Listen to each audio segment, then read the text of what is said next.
사사기 5장 14절에서 31절까지의 말씀이 되겠습니다. 사사기 5장 14절부터 마지막 절까지가 되겠습니다. 찾으셨으면 우리가 한 절씩 교독하겠습니다. 에브라임에서 나온 자들은 아말렉의 뿌리 박힌 자들이요, 베냐민은 백성들 중에서 너를 따르는 자들이요, 마길에게서는 명령하는 자들이 내려왔고, 스불론에게서는 대장군의 지팡이를 잡은 자들이 내려왔도다.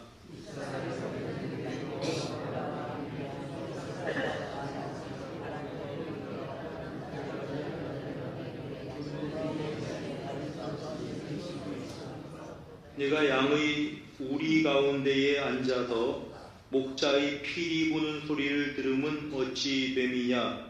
르우벤 시냇가에서 큰 결심이 있었도다.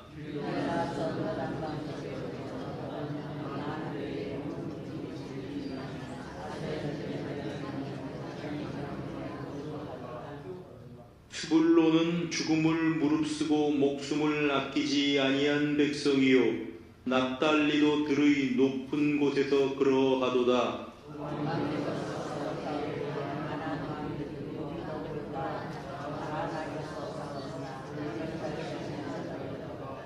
별들이 하늘에서부터 싸우되 그들이 다니는 길에서 시스라와 싸웠도다.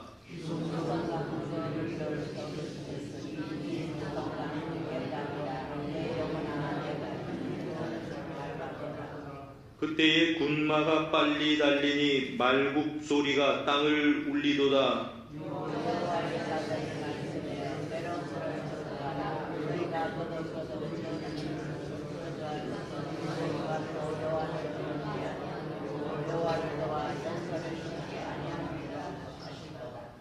겐 사람 헤벨의 아내 야엘은 다른 여인들보다 복을 받을 것이니 장막에 있는 여인들보다 더욱 복을 받을 것이로다.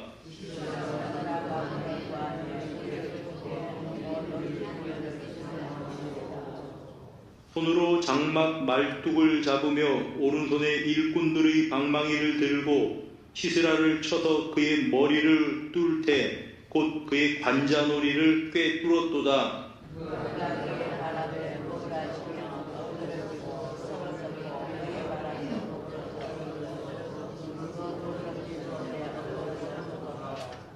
시스라의 어머니가 창문을 통하여 바라보며 창사를 통하여 부르짖기를 그의 병거가 어찌하여 더디 오는가, 그의 병거들의 걸음이 어찌하여 늦어지는가 하매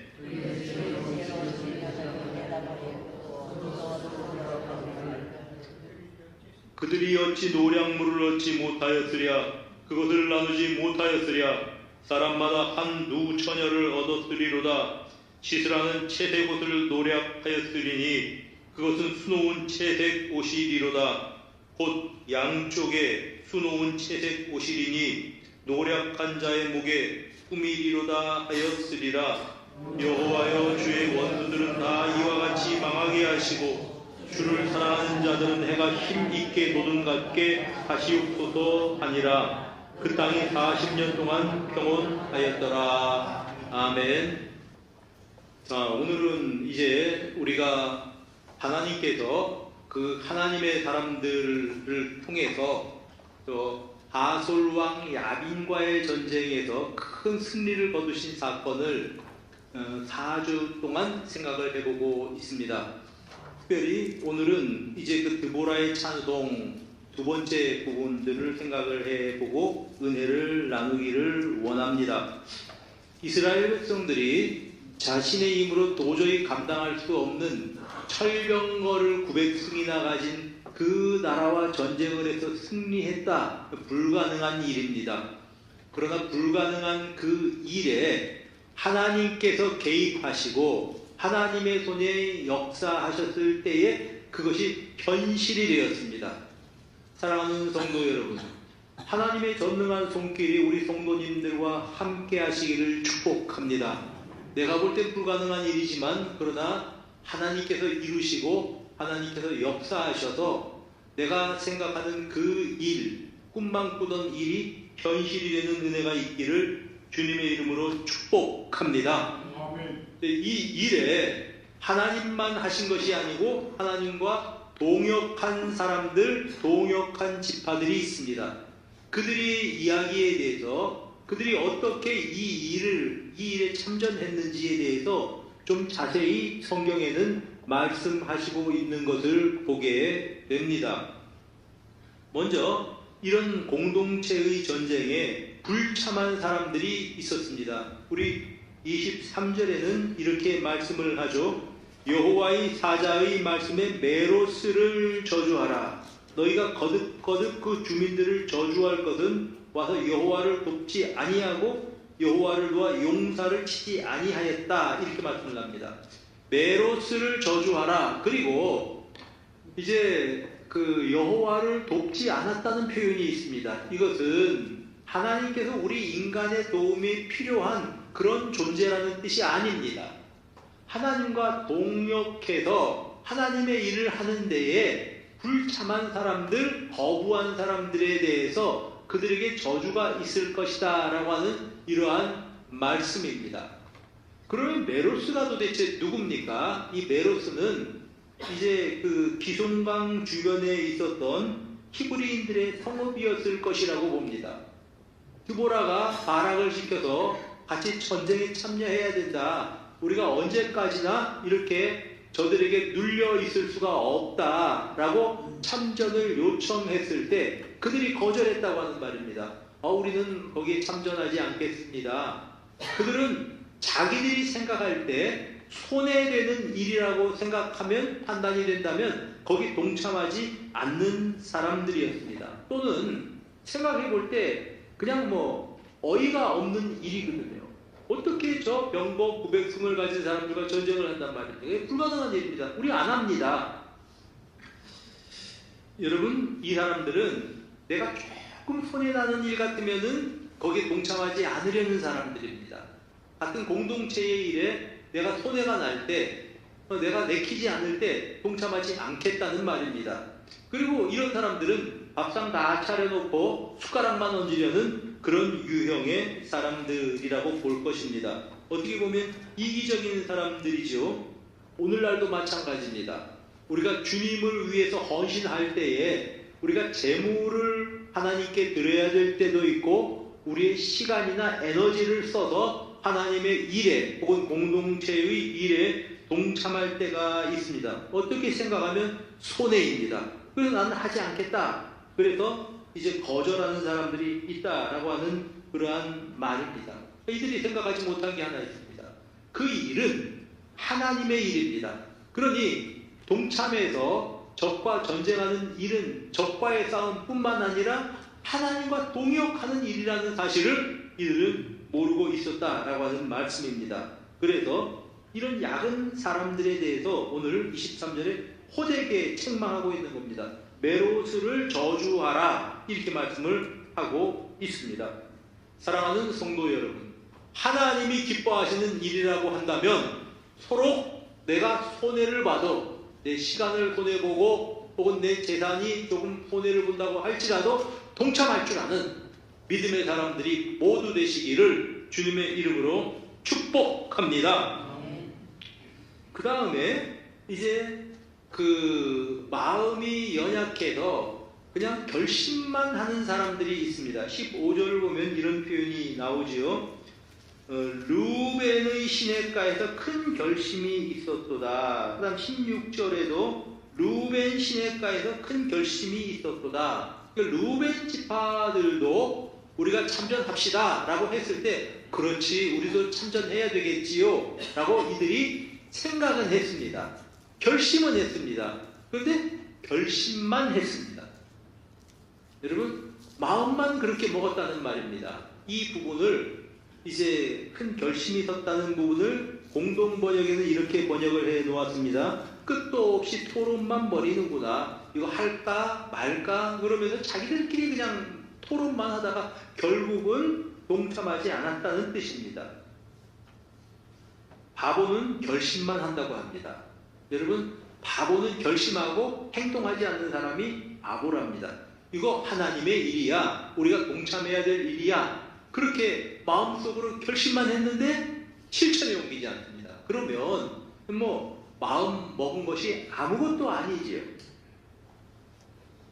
여러분, 마음이 약해서 순간순간 마음이 변덕스러워서 내가 생각했던 것을 행실에 옮기지 못하는 사람이 연약한 사람입니다. 하나님께서 쓰시는 사람은 마음이 견고한 사람인 줄로 믿습니다. 이사야서 26장 3절에 이렇게 말씀을 합니다. 주께서 심지가 견고한 자를 평강하고 평강하도록 지키시리니 이는 그가 주를 신뢰함이니이다. 심지가 견고한 우리 성도들을 우리 하나님께서 지켜주시는 줄로 믿습니다. 그 사람이 주님을 신뢰하는 사람입니다.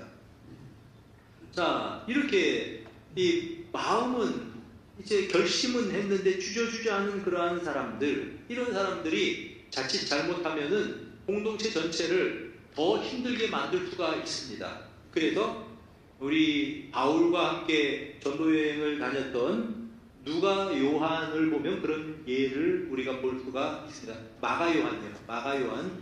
이게 원래 이 마가 요한은 같이 바울과 함께 그 전도여행을 갔었는데 중간에 포기해 버렸습니다. 그래서 나중에 그 일 때문에 이제 바울과 바나바 사이에 막 싸움이 일어나기도 했습니다. 여러분, 견고하게 마음 먹은 것들, 결심한 것들 감당할 줄 아는 사람이 훌륭한 사람이다 라는 말씀입니다. 그 다음에 불참한 사람 가운데 자기 일에 바쁜 사람들이 있습니다. 17절에 보니까 길르앗은 요단강 저편에 거주하였다. 너무 멀어서 우리는 참석하지 못하겠습니다. 이렇게 이야기를 하더라는 겁니다. 그 다음에 이제 다는 배에 머물렀다. 나는 무역하느라고 바빠서 못 왔습니다. 아셀은 어떻게 됐습니까? 자기 편한 생활을 깨뜨리기 싫어서 오지 않았다. 이렇게 이제 말씀을 하였습니다. 자기 일에 다들 바쁜 것입니다. 자기 일들이 먼저 급하니까 그것부터 하겠습니다. 라고 그들은 이렇게 이제 거절을 했던 것입니다. 여러분, 이런 경우들이 많이 있습니다. 우리가 좋은 일인데, 해야 될 일인데 나중에 하겠습니다. 그 선생님, 우리 좀 교회 좀 나와 보시죠. 그러면 뭐라고 말하냐 하면, 글쎄요, 지금은 바빠서 바쁜 일 끝나면 한번 나가보겠습니다. 이런 사람이 있습니다. 또 어떤 사람은 신앙생활 열심히 한번 해봅시다. 그러면 글쎄요, 지금은 내가 너무 바쁜데 나중에 은퇴하고 나면은 내가 한번 교회 같이 가겠습니다. 이런 사람이 있습니다. 근데 사실 은퇴해서 우리 한번 같이 신앙생활 해봅시다. 그러면 안 와요. 그런 경우들이 있습니다. 어떤 분이 있는데요. 제 그분을 좀 잘 아는 분인데 그분 장례식을 좀 이렇게 치러주게 되었습니다. 부모님 장례를 다 치러주게 되었는데 장례식을 한번 치른 다음에 장인의 장례식을 치르었죠. 그때 이제 그분에게 권고했습니다. 이제 그렇게 우리 같이 신앙생활 동참하도록 하십시다. 라고 그렇게 이제 권고를 했더니 그 사람이 이런 이야기를 해요. 목사님, 저도 참 그렇게 생각합니다. 근데 우리 어머니가 살아계신데 우리 어머니가 워낙 교회 다니는 걸 싫어합니다. 막 찐저리를 칩니다. 아마도 뭔가 다른 거 믿고 있었던 것 같아요. 그때 내 기억이 목사님 조금 참아주셨다가 나중에 우리 어머니 돌아가시면 꼭 교회에 나가겠습니다. 우리 집사람하고 아이들하고 다 교회에 나가겠습니다. 라고 저하고 약속을 했어요. 그때부터 저는 뭘 기다리겠습니까? 예? 그렇죠. 근데 기다렸다면 좀 말이 좀 이상한데 어쨌든 간에 그렇게 약속을 했으니까 이 사람이 꼭 약속을 지킬 거다라고 생각을 했죠. 여러분 오해하지 마세요. 저 막 기다리고 그런 거 아니에요. 기도하고 그러지 않았어요. 그런데 정말 이제 그분 어머니가 돌아가셨습니다. 가서 분상을 하고 제가 뭐라고 했겠습니까? 자, 선생님 그 전에 약속하셨으니까 우리 같이 신앙생활 합시다 라고 권했습니다. 그런데 약속은 철석같이 했는데 좀 못하겠다, 바쁘다는 거예요. 나중에 하겠다는 겁니다. 아직까지 안 나와요. 여러분, 우리 정말 중요한 일이면 생각났을 때 하는 겁니다. 하나님을 위해서 섬기는 일도 젊었을 때 하는 거고, 하나님을 위해서 우리가 헌신하는 것도 헌신할 때에 헌신하는 것입니다. 나중에 미루는 게 아니라는 말씀이죠. 이제 이 어떤 사람이 이렇게 주님께 이야기를 합니다. 내가 주님을 따르겠습니다. 그러나 먼저 내가 우리 아버지의 장례를 치르고 난 다음에 주님을 따르게 허락해 주십시오. 이 말은 이 사람 아버지가 지금 돌아가셨다는 얘기 아니에요. 돌아가셔서 이 아버지가 이제 이 장례 치르고 뭐 며칠 있다가 장례식만 하고 주님 따르겠습니다, 그 얘기가 아니고, 그 아버지가 지금 살아계셔요. 그런데 주님, 제가 부모님 임종을 지키는 건 그 자식의 도리 아닙니까? 맞는 말이죠, 그 말은. 그러니까 부모님 임종 지키고 아버지 돌아가실 때까지 아버지 잘 모시고 그 후에 주님 따르겠다는 말이에요. 안 따르겠다는 말이죠, 사실은.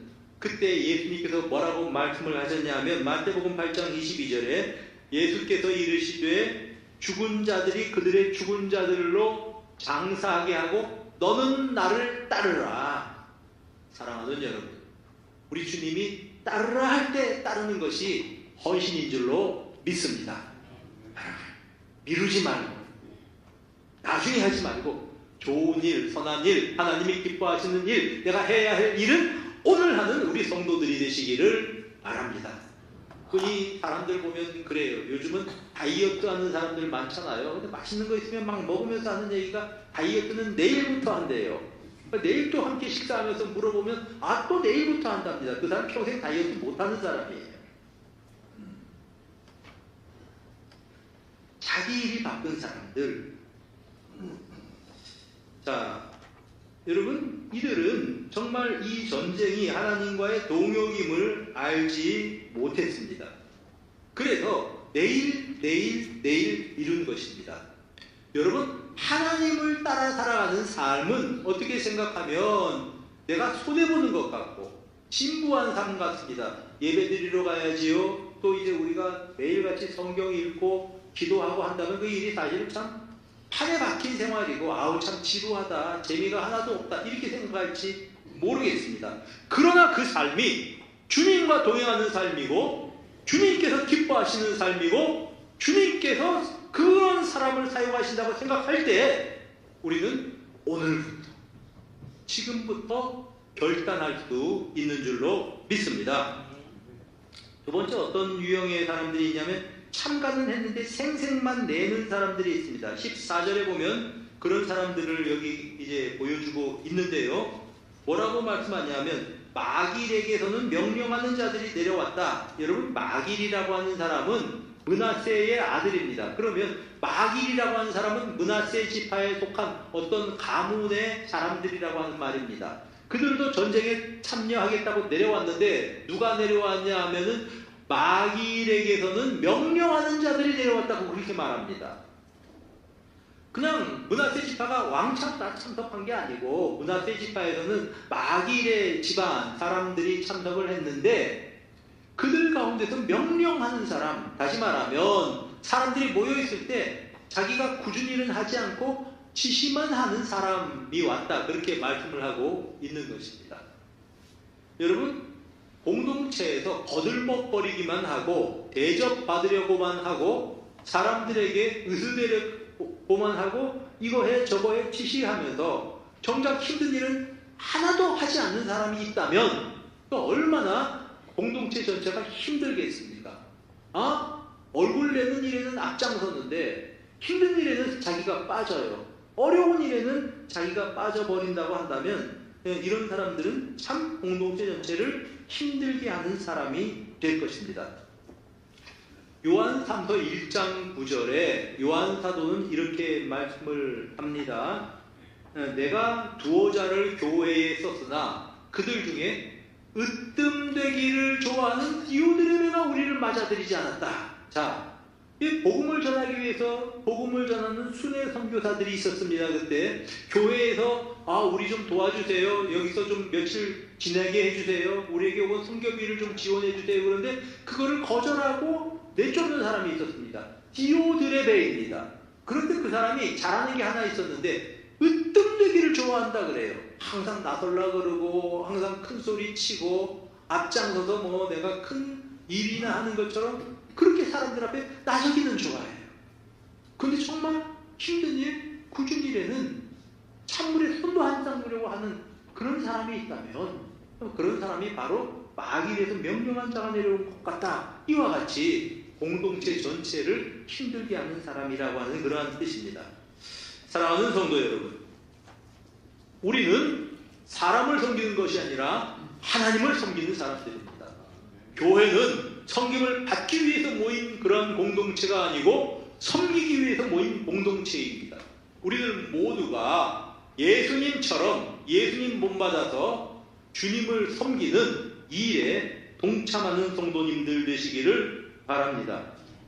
실제로 적을 물리치는 동참한 몇 사람들이 있습니다. 14절 보니까 이렇게 말씀을 합니다.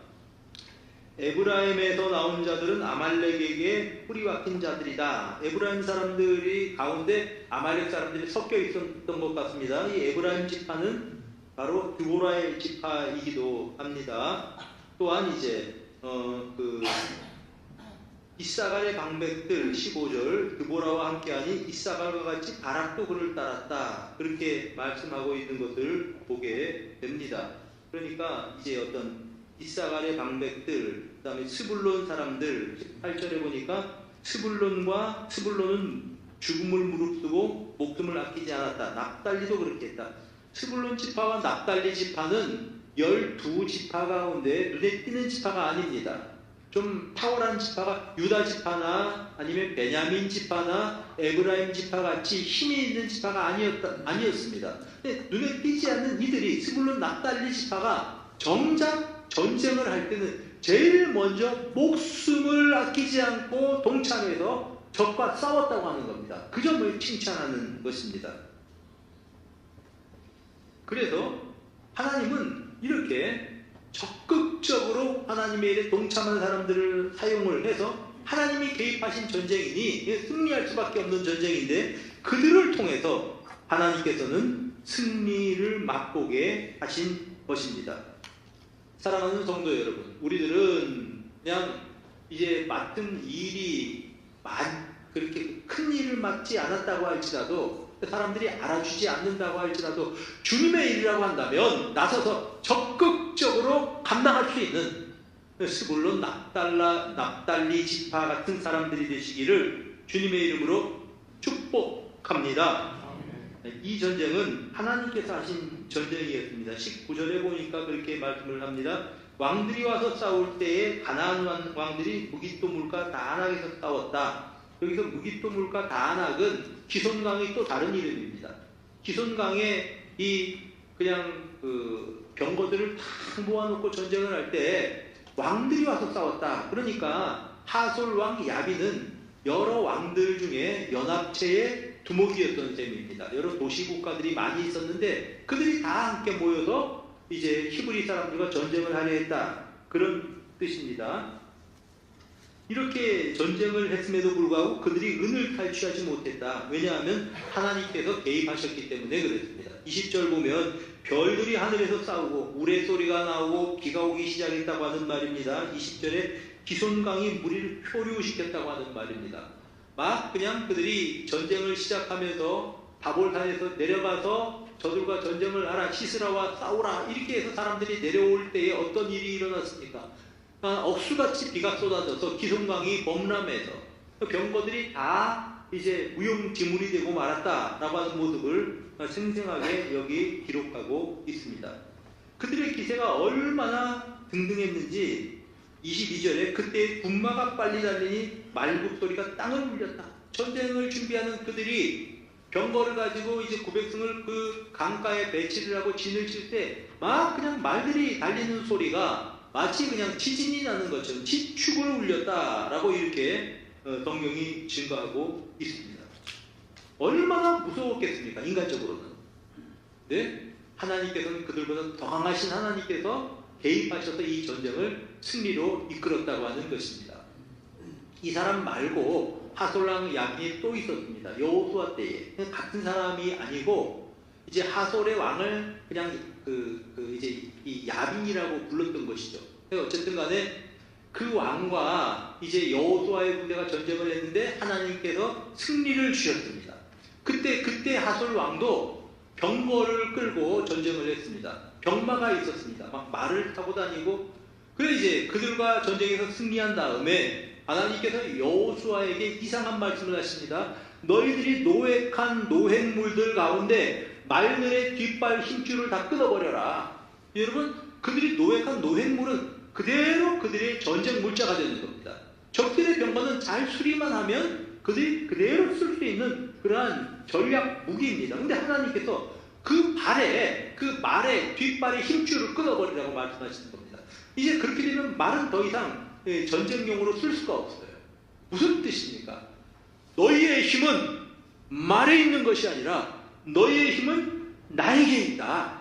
우리의 힘은 무기에 있는 것이 아니고 우리의 힘은 사람의 힘에 있는 것이 아니고 하나님께 있다. 이 사실을 가르쳐주는 것이 하나님께서 이렇게 말의 힘줄을 끊으라고 하는 그러한 말씀입니다.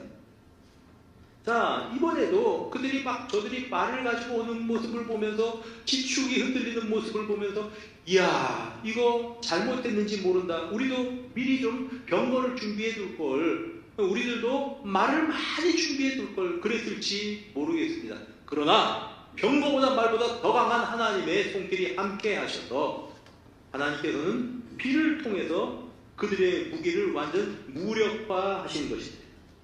사랑하는 성도 여러분, 하나님의 방법은 무한합니다. 우리 앞에 병거가 우리의 길을 막고 우리의 한숨밖에 나올 수 없는 상황 당할 때가 있을 것입니다.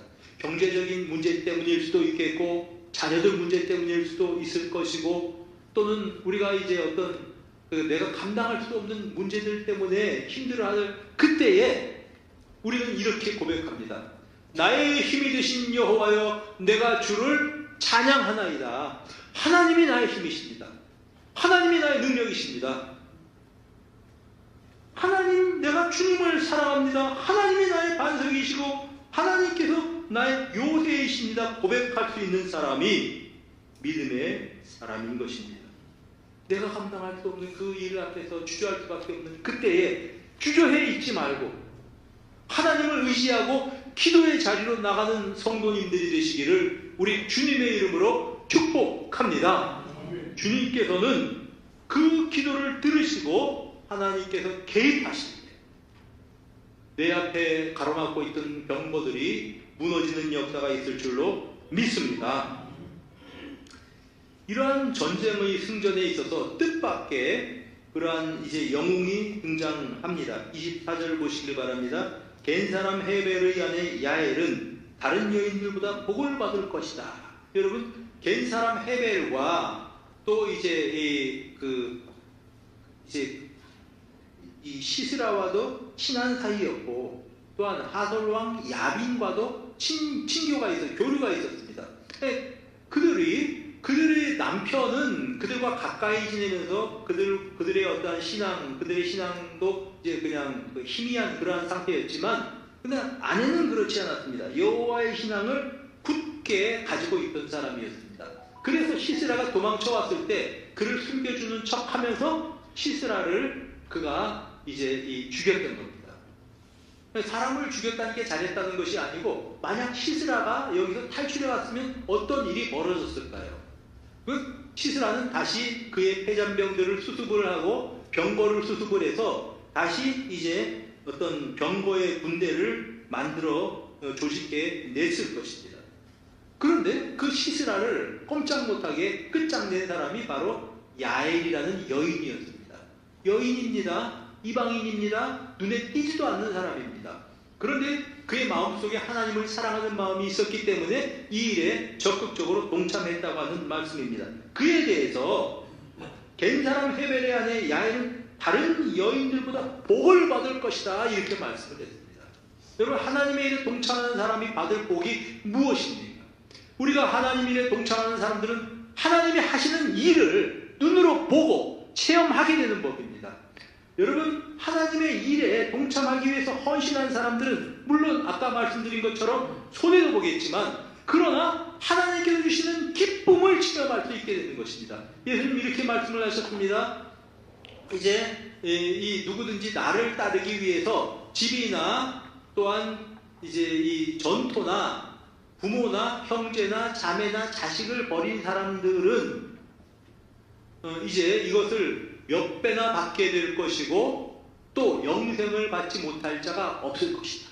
우리 주님의 일에 동참하는 사람들은 이 세상에서 우리가 거기에 대한 보상을 받는 것 그것도 있지만 중요한 것이 영생을 얻지 못할 사람이 없을 것이다.